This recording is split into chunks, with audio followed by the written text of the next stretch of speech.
All right, guys, day 17 of Green Bay Packers training camp just finished a couple minutes ago, and it's crazy. We actually only have one more open session of training camp, and that's it. And that's on Thursday, the joint practice versus the Baltimore Ravens. It really felt like the preseason and training camp absolutely flew by. The last preseason game is this Saturday, and we are so close to week one, guys. I'm so excited to finally get this season underway, and what's better than a Friday night game in Brazil versus the Philadelphia Eagles, a team that I can't stand because I'm from around the Philly area.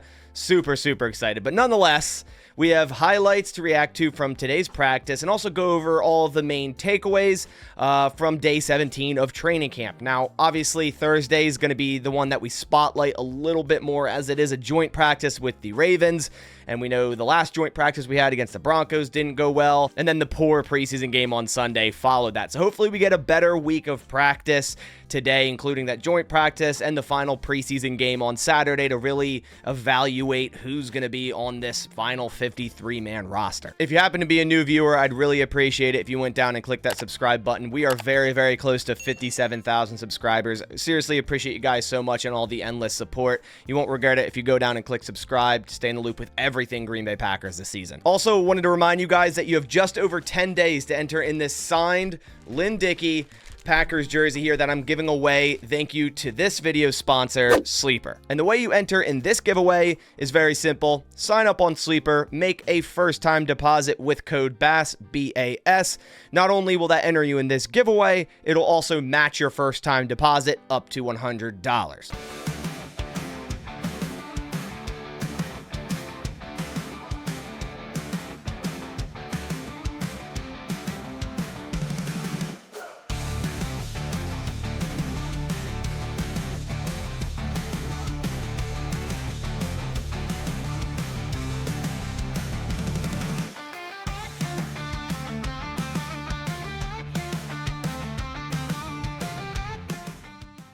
So guys, go check out Sleeper. It's an awesome football app. You can make your picks, you can play fantasy football, and if you guys want to support the channel, that's a great way to do so. Thank you again, Sleeper, for sponsoring this video. All right, so now diving into the warm-up clips from today's practice. In this first clip, we see the linebackers getting some work, but more importantly, right there, the first one hitting that sled is rookie linebacker Edgerrin Cooper, who's been out with a groin injury for a while now, and we've yet to see him in a preseason game. And I was really hoping we'd see him in this final preseason game, and that looks likely now. Now that he's practicing, I believe it was only individual today. He didn't do any teams. Hopefully he'll do teams against the Ravens, and then we'll actually see him get a ton of snaps in that final preseason game. Guys, I think he could be a great piece on this defense. You know, this linebacker room has a lot of depth right now. Something that was a big question mark heading into this offseason was who's going to be the starting linebackers. And right now it is Quay Walker, Isaiah McDuffie, Eric Wilson. But I think Edgerrin Cooper can take over one of those spots. We also have the likes of Tyron Hopper, who we see in this clip here. Tyron Hopper saw a ton of snaps against Denver in that second preseason game. And I liked what I saw from Tyron Hopper, at least in run defense. In coverage, it was very questionable. He seemed kind of lost out there, so hopefully they went over that tape and started to get that fixed. That was funny to see. I think that was Edgerrin Cooper flipping into that tackle dummy there. But, you know, I'm excited for both these rookie linebackers. I think Edgerrin Cooper, again, just a great athlete at the linebacker position. Can do a lot of the same things that Quay Walker does. You know, be an athletic, rangy type of linebacker, sideline to sideline, run fit, but also cover tight ends and potentially slot wide receivers or running backs out of the backfield. So nice to see him back on the practice field. Another player that's back on the practice field today is guard Jordan Morgan, another player that we have simply just been waiting to see in action in a preseason game. He's been out with injury, but we see he returned today to at least do some individual work. We see it's also a half padded practice today, as a full padded one will come against the Ravens for that joint practice. But really great to see Jordan Morgan also return. Some new injury updates we have from today's practice, some new injuries. A.J. Dillon out with an injury. I believe it's a stinger injury. Andre Dillard, Tyler Davis. I think Tyler Davis just getting a rest day after his first action back post-torn ACL. Preston Smith with an illness. Spencer Weege also has an injury.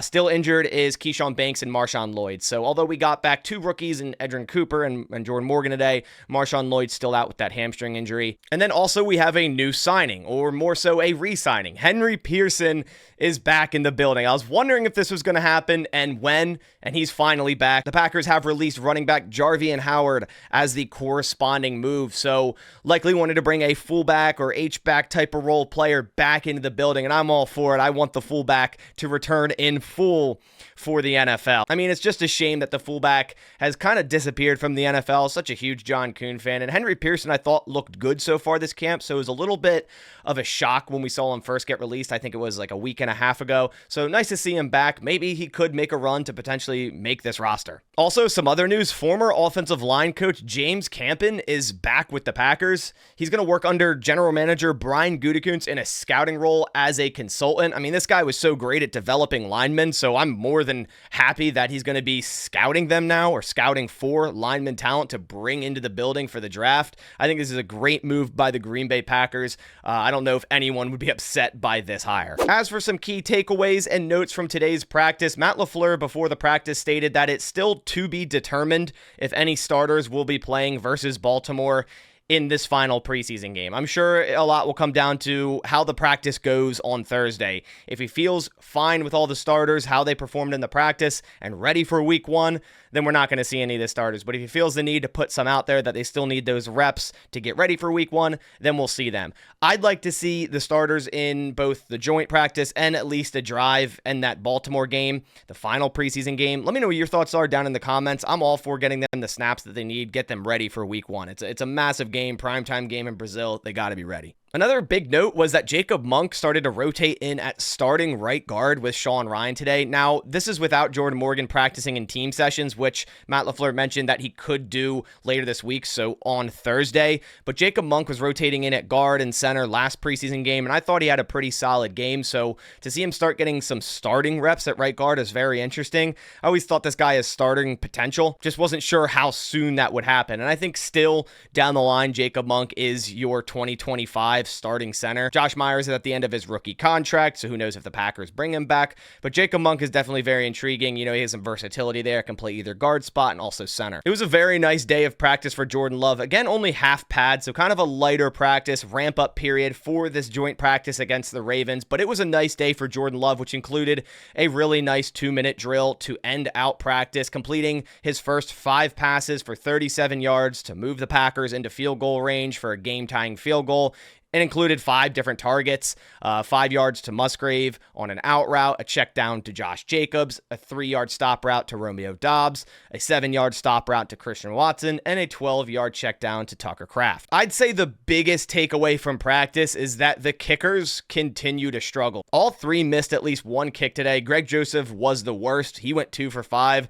Seemed like Greg Joseph a week ago was starting to win this kicking competition, and he's just had a horrid last week of kicking through last week of practice into the preseason game, missing that kick, and then today going 2 for 5. Alex Hale went 3 for 5. Anders was the best kicker on the day at 4 for 5. So the camp totals, Anders Carlson has made 80.6% of his kicks. Greg Joseph has made 78.3% of his kicks. And Alex Hale has made 66.7% of his kicks. Simply not good enough. Like, at all. It's not good enough. For our highest kicker right now in terms of percentage to be 80.6%, it's not good enough. And I still do believe in Anders Carlson, but this begs the question, should the Packers go out and sign a veteran kicker? Or wait for cutdown day, because a lot of teams do have 2 kickers where their second one is a pretty good kicker and likely better than these guys. Should they go out and get a new kicker? Or are they going to do the same thing where later in the year, say playoffs or in January, it comes down to a kick that we need to make and our kicker can't make it? It's a shame that this is happening. You know, bringing in kicker competition usually helps one of the kickers and they kind of elevate to the next level. But it's been very wildly inconsistent for both of these kickers all offseason, both Anders Carlson and Greg Joseph, and then the rotation of the third kicker they've had in camp so far. it's a massive question mark right now, and it's definitely a problem. Kicking is a very important part of football, right? You can lose and win games at the foot of a kicker. So it's very important, very interested to see what the Packers end up doing here. But that does it for day 17 of Packers training camp highlights and also key takeaways from this practice. Let me know what your thoughts are down in the comments about the whole kicker situation. And of course, be on the lookout for the video Thursday when that joint practice happens. Hopefully, we'll have a ton of clips from that practice to break down, react to, go over, and a ton of takeaways. And hopefully, it goes a lot better than the Denver Broncos joint practice. But I appreciate you guys coming by to the channel. I'll catch you on the next one. Thanks for watching. And as always, go Pack Go.